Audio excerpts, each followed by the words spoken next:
மதுரையில் மூடப்பட்டுள்ள கல்குவாரிகளை கண்காணிக்க உத்தரவிட்டுள்ளது என்று சட்டத்துறை அமைச்சர் நிர்மல்குமார் தெரிவித்துள்ளார். மதுரையில் செய்தியாளர்களிடம் பேசிய அவர், மதுரையில் விதிகளை மீறி செயல்பட்ட கல்குவாரிகள் மீது நடவடிக்கை எடுக்கப்படும் என்று கூறினார். மதுரை மாநகராட்சி கழிவுநீர் கால்வாய் திட்டங்களை மேம்படுத்த ஆய்வு மேற்கொள்ளப்படும் என்றும், பாதாள சாக்கடை பிரச்சினைகளுக்கு நிரந்தர தீர்வு காணப்படும் எனவும் கூறினார். மேலும் மதுரை மாநகராட்சி ஊழல் புகார் தொடர்பாக தவறு செய்தவர்கள் மீது நடவடிக்கை என்று அமைச்சர் நிர்மல்குமார் குறிப்பிட்டுள்ளார்.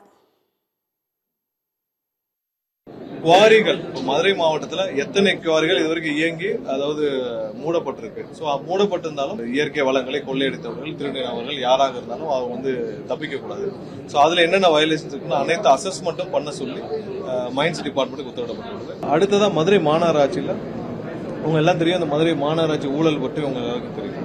ஸோ இதில் முழு அளவிலான ஒரு அசஸ்மெண்ட் செய்யப்பட்டு கண்டிப்பாக யார் யாரெல்லாம் வயலேஷன் இருந்தாங்களோ கடுமையான நடவடிக்கை எடுக்கப்படும்.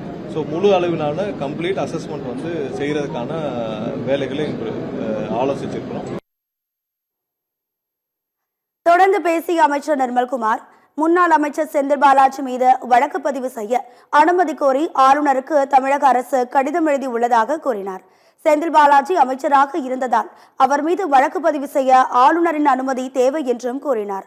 மேலும் மின்வாரிய தலைமை அலுவலகத்தில் இருந்து ஹார்ட் டிஸ்க் திருடப்பட்ட விவகாரத்தில் செந்தில் பாலாஜி தலையிடுவது ஏன் என கேள்வி எழுப்பிய அமைச்சர் நிர்மல்குமார், ஹார்ட் டிஸ்குகள் திருடப்பட்ட விவகாரத்தில் முழுமையான விசாரணை நடைபெற்று வருவதாக தெரிவித்தார்.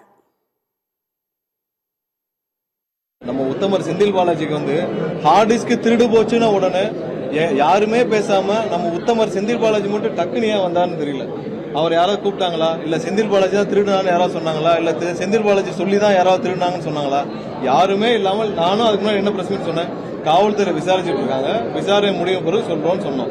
டக்குன்னு செந்தில் பாலாஜி வந்து திசை திருப்பான்னு ஏன் உடனே வந்து ஆஜரானான்னு தெரியல. உத்தமர் செந்தில் பாலாஜிக்கு வந்து முதல்ல என்ன நடந்துச்சுன்னு விசாரணை முடியட்டும், முடிஞ்ச பிறகு தெரியும்.